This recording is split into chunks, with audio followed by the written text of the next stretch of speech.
நான் பண்ண தப்பு நான் சொல்கிறேன். அதுதான் நான் சொன்ன மாதிரி ரொம்ப ஃபேக்ட்ஸை மட்டுமே நான் என்ன பண்ணுவாங்க அப்படின்னா, என் கூட படித்த அண்ட் எனக்கு தெரிஞ்சதுனால சொல்கிறேன். ஒரு 4-5 தடவை படிச்சுட்டு எடுத்த நோட்ஸ் நான் சொன்னேன் இந்த மாதிரி மடித்து எடுத்துருவேன். மோஸ்ட்லி இப்போ ஹீட் அப்படிங்கிறது மேப் ஸ்கூல் புக்ஸில் இருக்க மேப்ஸ்லாம் மட்டும் நான் தனியாக பிரிண்ட் பண்ணி பின் பண்ணி வச்சுக்கிட்டேன். ஏன்னா நான் இதுதான் நான் சொன்னேன்ல, ஒரு சில கேசஸ் ஒரு இதில் எழுதியிருப்பேன். இனிஷியலாக இருந்ததெல்லாம் அண்ட் இப்போ என்ன கொஷின் ஒரு சில டிஎன்பிஎஸ்சியில் கேட்பாங்கன்னா, ஒரு வேர்சஸ் கொடுத்துட்டு இங்கே சைடில் இந்த மொத்த பேஜோட கண்டென்ட் தான் இந்த இந்த 3 லைன்ஸில் இருக்குது. இது வந்து நான் லாஸ்ட்டில் ரிவிஷன் பண்ணுறப்ப பார்த்துப்பேன். அது இல்லாமல் இங்கே இதுதான் வந்து நான் இனிஷியலாக எடுத்த நோட்ஸ், ஸ்டார்டிங்கில் எடுத்த நோட்ஸ். யூத் பேப்பரின் இனிய வணக்கம். யூத் பேப்பர் நேயர்களுக்கு வணக்கம். என் பேர் ஏபி அபிநயா. நான் இப்போ நடந்து முடிஞ்ச குரூப் 1 தேர்வில் செலக்ட் ஆகி deputy superintendent of police choose பண்ணியிருக்கேன். இப்போது இதுதான் என்னோட நோட்ஸு. இந்த மாதிரி ஒரு 8 புக்ஸ் இருக்கும். இந்த மாதிரி ஒரு குண்டா ஒரு 8 புக் இருக்கும். இதுதான் வந்து என்னோட பைபிள். ஈவன் நான் வெளியே ட்ராவல் பண்ணுறப்போ கூட இப்போ கையில் எந்த பேக் வச்சுருக்கேனோ அந்த பேக்கில் தான் இந்த 8 புக்ஸையும் வச்சுப்பேன். மேலே அந்த ஸ்டோரேஜ் இதில் கூட நான் தூக்கி வைக்க மாட்டேன். ஏன்னா எவ்வளோ டைம் நம்ம இதில் ஸ்பெண்ட் பண்ணி கஷ்டப்பட்டு நோட்ஸ் எடுத்துருக்கோம். சப்போஸ் தொலைஞ்சிருச்சுன்னா நான் எங்கே போய் இதை மறுபடியும் நான் ஃபர்ஸ்ட்லேருந்து அதுக்கான எஃபர்ட்டை போடணுமேனு. ஸோ நான் ரொம்ப பைபிள் மாதிரி ட்ரீட் பண்ணுவேன். இது என்னோட 11th ஹிஸ்ட்ரியோட நோட்ஸு. இந்த ஃபர்ஸ்ட் ஹாஃப் நான் ஏன் காட்டலைன்னா, நான் ஃபர்ஸ்ட் ஹாஃப் வந்து இப்போ எல்லாரும் மாதிரி சிலபஸை பார்க்காம டைரெக்டாக ஸ்கூல் புக்ஸை வச்சு எடுத்து அப்படியே எடுத்தது. இது எதுவுமே தேவையில்லாத பார்ட். அண்ட் நான் இப்படி மார்க் பண்ணிப்பேன். ஓகே 11th எக்கனாமிக்ஸ் இங்கே இருக்குது, 6th ஹிஸ்ட்ரி இங்கே இருக்குது அப்படின்னு. ஏன்னா நீங்கள் ஸ்கூல் புக்ஸை வந்து மொத்தமாக நோட்ஸ் எடுத்துட்டீங்க அப்படின்னா எதை போய் எங்கே படிக்கிறது அப்படிங்கிறது ரிவிஷன் பண்ணுறப்போ உங்களுக்கு பிரச்சனையாகும். ஹிஸ்ட்ரினா ஹிஸ்ட்ரி மட்டும் ரிவைஸ் பண்ணுறப்பையோ, எக்கனாமிக்ஸ் மட்டும் ரிவைஸ் பண்ணுறப்போ அது ஒரு கன்ஃபியூஷன் வந்துடும். ஸோ நான் வந்து டிஃப்ரெண்ட் கலர்ஸ் யூஸ் பண்ணுவேன். பிளாக், இந்த மாதிரி ப்ளூ அண்ட் இதுதான் வந்து நான் இனிஷியலாக எடுத்த நோட்ஸ், ஸ்டார்டிங்கில் எடுத்த நோட்ஸ். போக போக போக இந்த 2 லைனும் இந்த கேப்பில் இருக்கிறது தான் இந்த மொத்த பேஜில் இருக்க கண்டென்ட்டை வந்து நான் இந்த 2-3 லைனாக எழுதிட்டேன். இதுதான் நான் உங்ககிட்ட சொன்னேன்ல, இங்கே இதில் இருக்க மொத்த கண்டென்ட்டும் தான் இந்த இதில் இருக்குது. இதெல்லாம் எப்போ எனக்கு தெரிஞ்சதுன்னா, ஒரு 11th 12th ரிவிஷன், நிறைய ரிவிஷன் பண்ண தான் இதெல்லாம் நான் பண்ண ஆரம்பித்தேன். இதுதான் என்னோட ஹிஸ்ட்ரி. இப்போ நான் இந்த இம்பார்ட்டன்ட் இங்கே பக்கத்தில் போகிறேன், இதெல்லாம் பிஒய்க்யூன்னு அர்த்தம். இங்கே நான் பக்கத்தில் இம்பார்ட்டன்ட் போட்டு சில இதில் பிஒய்க்யூன்னு எழுதியிருப்பேன். அப்படின்னா நான் பிஒய்க்யூவில் இந்த ஏரியாவை பார்த்தேன்னு அர்த்தம். ஸோ நான் ரிவைஸ் பண்ணுறப்போ இதை நான் பார்த்துப்பேன். ஓகே இது பிஒய்க்யூவில் கேட்டிருக்காங்க, ஸோ இது கொஞ்சம் எக்ஸ்ட்ரா அட்டென்ஷன் கொடுக்கணும். ஸோ இதுதான் என்னோட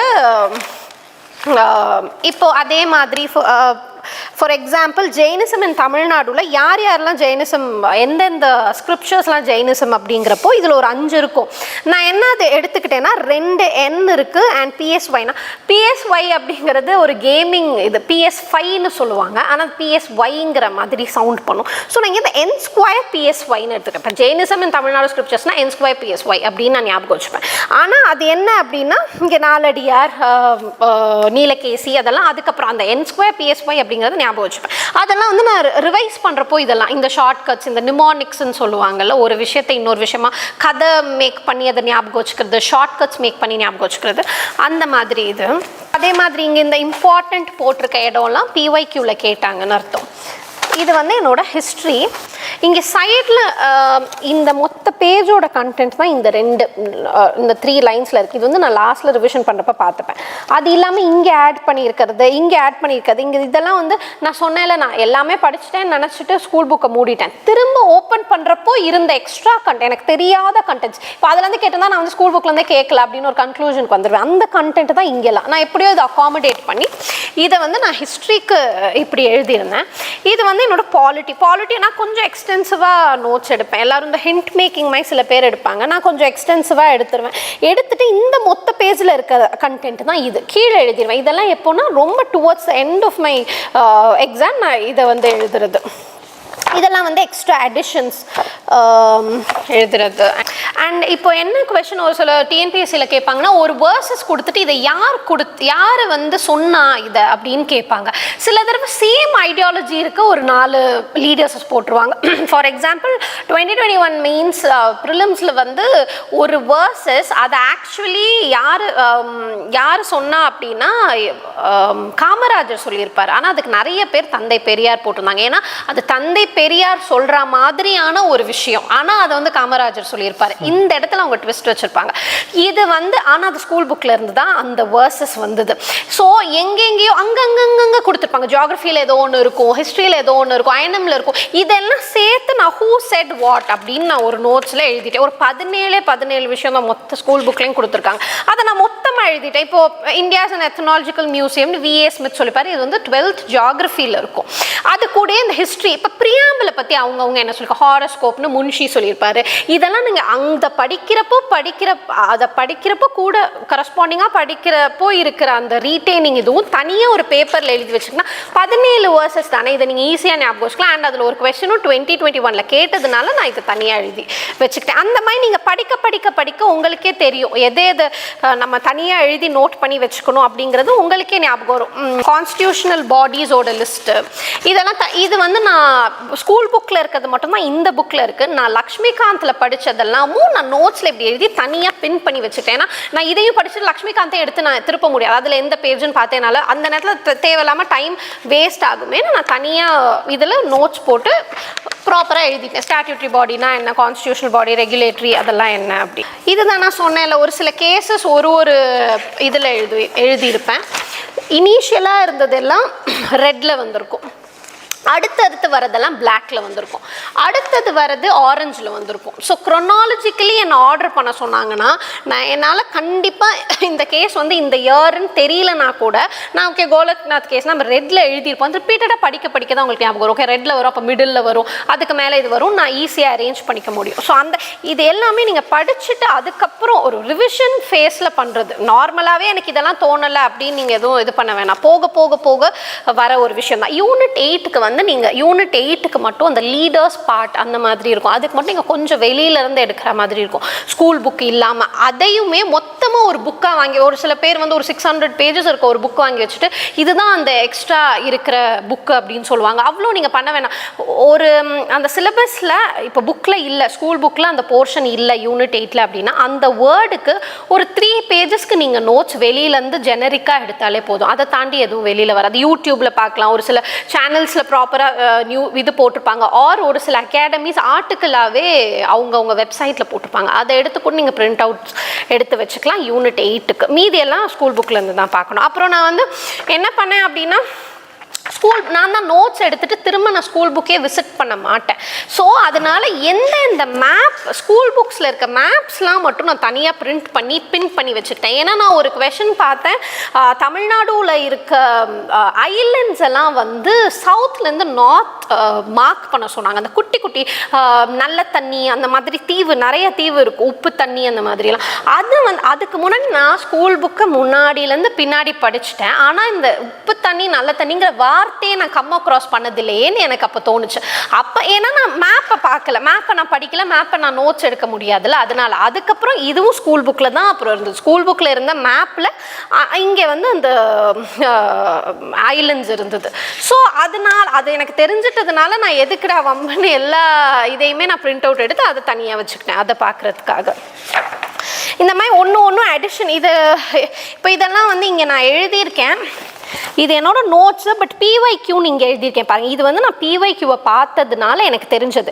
இப்போது சில பேர் பண்ணுவாங்க, பிஒய்க்யூவில் கேட்ட கொஷின்ஸை மட்டும் தனியாக நோட் போட்டு எழுதுவாங்க. நான் அப்படி பண்ணலை. பிகாஸ் அதை நம்ம திரும்ப ரீவிசிட் பண்ண மாட்டோம். அப்போ மட்டும் பார்த்துட்டு ரிவிஷனில் ஏகப்பட்ட முக்கியமான விஷயம் இருக்கும் படிக்கிறதுக்கு. அப்போ நம்ம திரும்ப அந்த புக்கை எடுத்து நம்ம ரீவிசிட் பண்ண மாட்டோம். அதனால என் நோட்ஸ்லேயே அங்கங்கே அப்படி தெளிச்சு விட்ருப்பேன். அங்கங்கே பிஒய்க்யூன்னு மட்டும் பக்கத்தில் போட்டுட்டேன்னா நான் அதுக்கு அதிகமான அட்டென்ஷன் கொடுப்பேன். அதனால அண்ட் இப்போ ஜியாகிரஃபியை பொறுத்த வரைக்கும் சொல்லணும்னா, ஜியாகிரஃபிக்கு வந்து ஒரு ரொம்ப அதிகமான வாஸ்ட் சிலபஸ் இல்லை, கம்மியான சிலபஸ் தான். Mostly 10th and 12th geography படிக்க சொல்லுவாங்க. ஹியூமன் ஜியாகிரஃபி 12th இருக்கும், அது படிக்க சொல்லுவாங்க. ஆனால் 11th ஜியாகிரஃபியும் நான் படித்த நோட்ஸ் எடுத்திருந்தேன் ஜஸ்ட் இன் கேஸ். பிகாஸ் மெயின்ஸில் வந்து 11th ஜியாகிரஃபி ரொம்ப importance. Last time ocean currents கேட்டிருந்தாங்க, நாங்கள் எழுதினப்போ பாட்டம் ரிலீஃப் ஆஃப் ஓஷன் கேட்டிருந்தாங்க. அது எல்லாமே டைரெக்டாக 11th ஜியாகிரஃபியில் இருக்கிற ஒரு விஷயம். பட் நிறைய பேர் 11th ஜியாகிரஃபி படிக்க மாட்டாங்க. ஆனால் 2022 ப்ரிலிம்ஸில் வந்து ஆன்டி சைக்ளோனோட டிரெக்ஷன் கேட்டிருந்தாங்க. அது நிறைய பேர் தப்பாக எழுதியிருந்தாங்க, அது அவுட் ஆஃப் சிலபஸ்னு சொன்னாங்க. ஆனால் அது 11th ஜியாகிரஃபியில் இருந்தது. நான் படித்தது நோட்ஸ் எழுதியிருந்தனால அந்த கொஷின் எனக்கு தெரிஞ்சது. அண்ட் அது 11th ஜியாகிரஃபிலேருந்து கொஷின்ஸ் கேட்குறாங்க அப்படின்றது எனக்கு தெரிஞ்சிச்சு. ஸோ ஜியாகிரஃபின்னு படிக்கிறப்போ ஆல்ரெடி கம்மி சிலபஸ்ங்கிறதுனால நீங்கள் 11th ஒமிட் பண்ணலாம், 9th ஒமிட் பண்ணலாம், இந்த லித்தோஸ்பியர் ஹைட்ரோஸ்பியர்லாம் தான் எதுவும் வராது அப்படின்னு ஒரு கன்க்ளூஷனுக்கு வராமல் எல்லாத்தையுமே படிச்சிடுறது நல்லது. இது வந்து நான் சயின்ஸ்க்கு எடுத்த நோட்ஸ். நான் சொன்னேன் இந்த மாதிரி மடித்து எடுத்துருவேன்.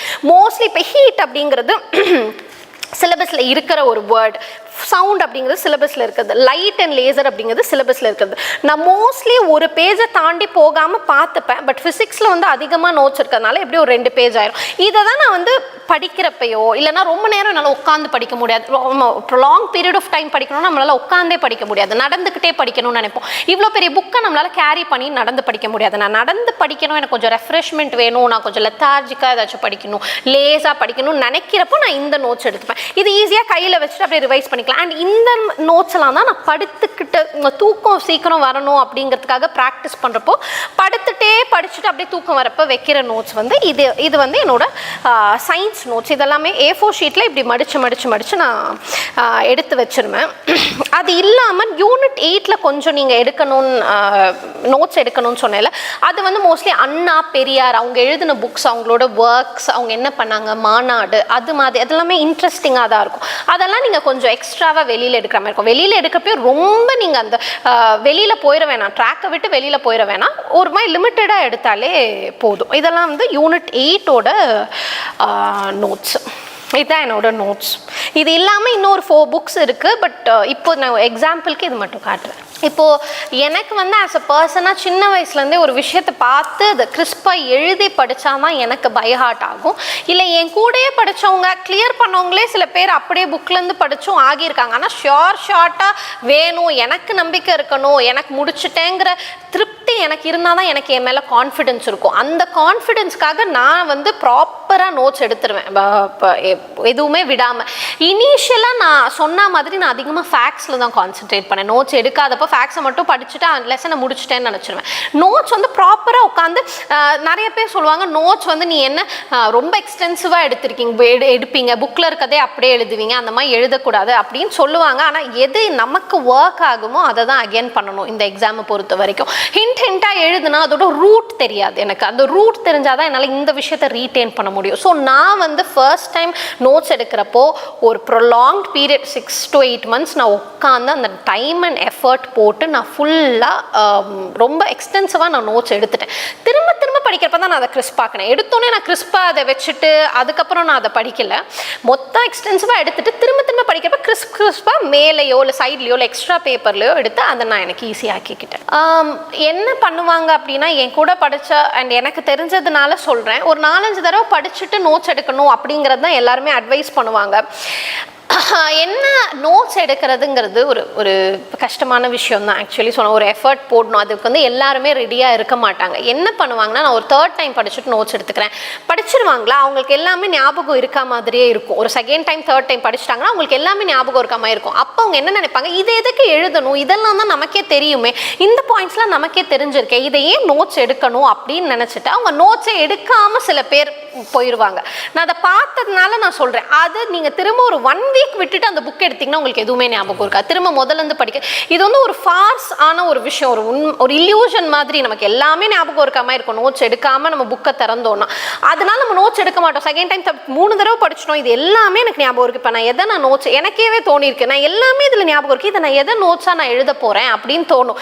1 week கழிச்சு பார்த்தா எல்லாமே பிராண்ட் நியூவாக இருக்கும். அதனால நோட்ஸ் எடுத்து படிக்கிறது நல்லது. நான் பண்ண தப்பு நான் சொல்கிறேன்.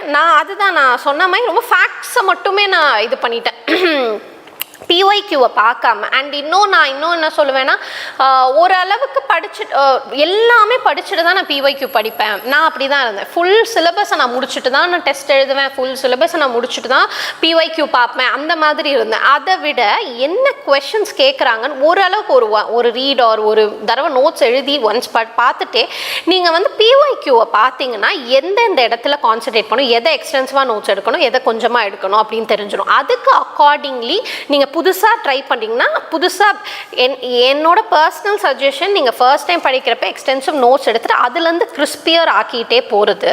அப்படி இல்லைன்னா பிஒய்க்யூ பார்த்துட்டு அவங்களோட டிமாண்ட் என்ன, இவங்க என்னென்ன கேட்குறாங்க இந்த டிஎன்பிஎஸ்சியில், அதுக்கு தகுந்த மாதிரி நான் நோட்ஸ் எடுத்துக்கிறேன், இந்த ஏரியாலேருந்து நோட்ஸ் எடுத்துக்கிறேன். இது வந்து ஒரு கேரண்டீட் நோட்ஸாக இருக்காது.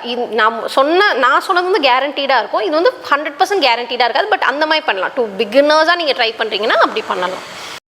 ஸ்மார்ட் நோட் மேக்கிங் வந்து ரிவிஷன் ஃபேஸில் தான் அது வரும். நீங்கள் எல்லாமே படித்து முடிச்சிட்டிங்க, உங்கள் நோட்ஸில் இருக்கிறத படித்து முடிச்சிட்டிங்க அப்படின்னா தான் ஸ்மார்ட் நோட் மேக்கிங் வரும். ஸ்மார்ட் நோட் மேக்கிங் அப்படின்னு நான் எதை சொல்கிறேன்னா, உங்கள் ஸ்கேட்டராகி கிடக்கிற ரெலவெண்ட் இன்ஃபர்மேஷனை ஒன்றா கேதர் பண்ணி வச்சுக்கிறது தான் ஸ்மார்ட் நோட் மேக்கிங். நீங்கள் வந்து எக்ஸ்டென்சிவாக நீங்கள் ப்ரைமரியாக ஒரு நோட் மேக் பண்ணதுக்கப்புறம் தான் இதே விஷயத்தை நம்ம அங்கே பார்த்தோமே, இதேமாதிரி ரிலேட்டடாக அங்கே பார்த்தோமே, நிறைய டிஃப்ரெண்ட் சப்ஜெக்ட்ஸில் ஒரே விஷயத்தை பார்க்குறப்ப அதை ஒன்றா சேர்த்து வச்சு நீங்கள் சின்னதாக எழுதி வச்சுப்பீங்க.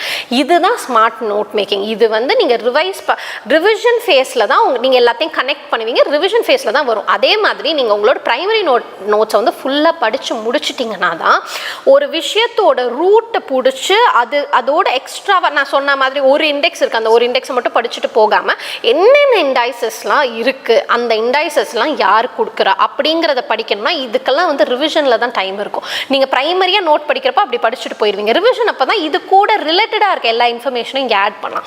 இதெல்லாமே உங்களுக்கு எட்ஜ் கொடுக்கும் எக்ஸாமில்.